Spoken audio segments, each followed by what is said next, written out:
Hey everybody, Dr. Noah Moose here. So it's Monday again, so we are back to Muscle Monday. Today we've got a really cool muscle that we're going to be talking about. We're actually going to be talking about the psoas muscle. P-S-O-A-S, psoas. Always an interesting one to spell and an interesting one to say. It's got a lot of really unique features that we're going to try to cover in this video. So the psoas is one of our big lumbar stabilizers or low back stabilizers. So it actually starts kind of up here on the front side of the lumbar spine, and it goes down into the hip and into the groin area, and it meets the iliacus muscle and forms what we call the iliopsoas complex. But one of its big unique features is its ability to stabilize our lumbar spine and also to flex our hip. So when we start to have issues with this, we can see things like low back pain, hip pain, like changes in like stride when we're running, changes in movement patterns. You may notice the people that are kind of stuck like this, that's kind of an over contracted psoas muscle. So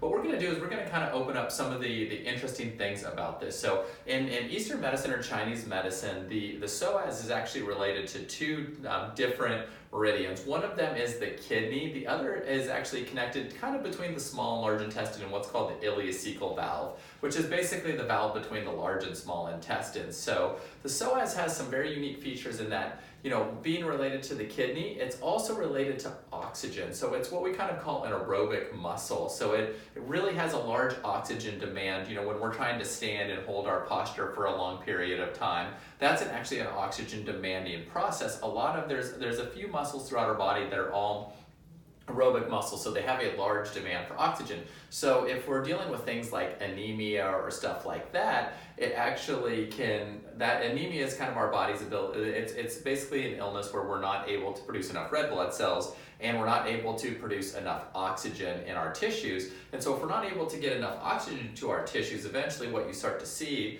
our inability to stabilize the body kind of going down and down and down and down like this. So one of the first things when we're addressing the psoas, other than the rehabilitative process, is to make sure that we're addressing underlying anemias, correcting whether that be a B12 anemia, an iron deficiency anemia, a B6 anemia. There's a lot of those which we're going to get into a little bit more later, but there's some unique features with all of those. So having your red blood cells analyzed, doing a CBC to kind of get an idea of what's going on in that area can be a great way to really help to improve your body's oxygenation. A lot of people are walking around anemic and don't really know that they are. So correcting those can actually have a profound effect on our posture and on the stability of this. So a lot of times when people are dealing with chronic hip, chronic low back issues, it's actually because they are a little bit anemic. So addressing that can be a big issue. There are some other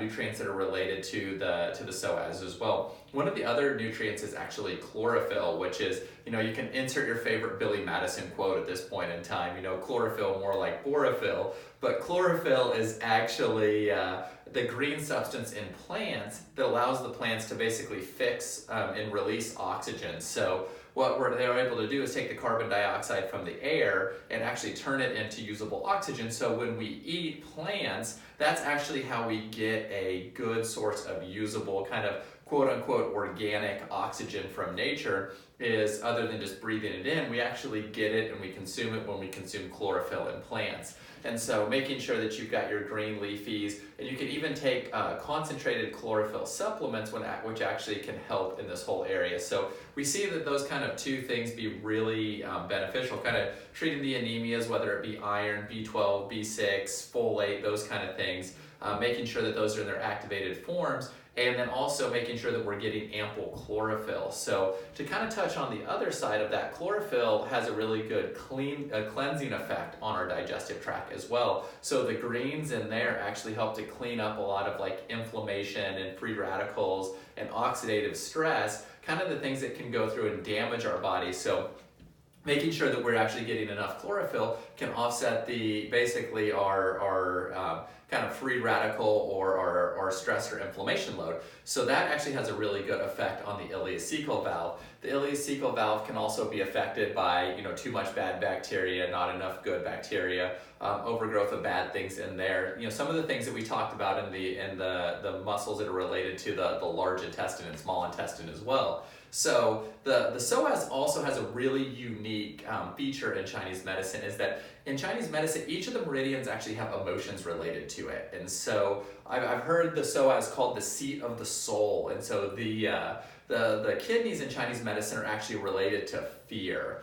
And so a lot of times when we have these like fears or issues with that, our body likes to we don't like to deal with them. We like to bury them deep in this area. And I can't tell you how many times, somebody's come in with like a hip or a back problem, and we do, some of the structural releases, and we do some work like that, and they'll come back in the next time and they'll say, all right, doc, I got to tell you this like one thing, and don't think I'm like really weird for telling you this, but I left here and I felt like so much better, and then I was just like driving in my car and I just like broke down and like just started crying for no reason, and I didn't really know what it was, but it was almost like what we did had some type of a release, like in my body. And so then I kind of explained to them in Chinese medicine that each of the different meridians has different emotions related to it, and specifically the psoas is related to the kidney is related to fear. So oftentimes we have these like unresolved like fears and stressors and things like that we just bury deep in our tissues, because we don't want to, maybe we're not equipped to deal with them at a time or something like that. So it actually starts to manifest in our tissues as like pain and tightness and soreness. And I think a lot of people that work in the movement therapy or manual therapy things, they know that the psoas is at such a problem for so many people with like low back, hip, core stabilizations, those kind of things that I think that, when we start to look at it from more of a holistic perspective, that we do bury a lot of our fears deep in there. It's like, you kind of have these deep gut feelings in there. So I think that's one really unique feature with that, that the psoas actually has. So I think with the psoas, making sure that we're, addressing like certain types of anemia, looking at like chlorophyll, like those kind of things. Anything that also helps to support the kidneys as well, kind of that drainage effect on there. So making sure that you're staying hydrated, make sure that you're salting your foods, or you're getting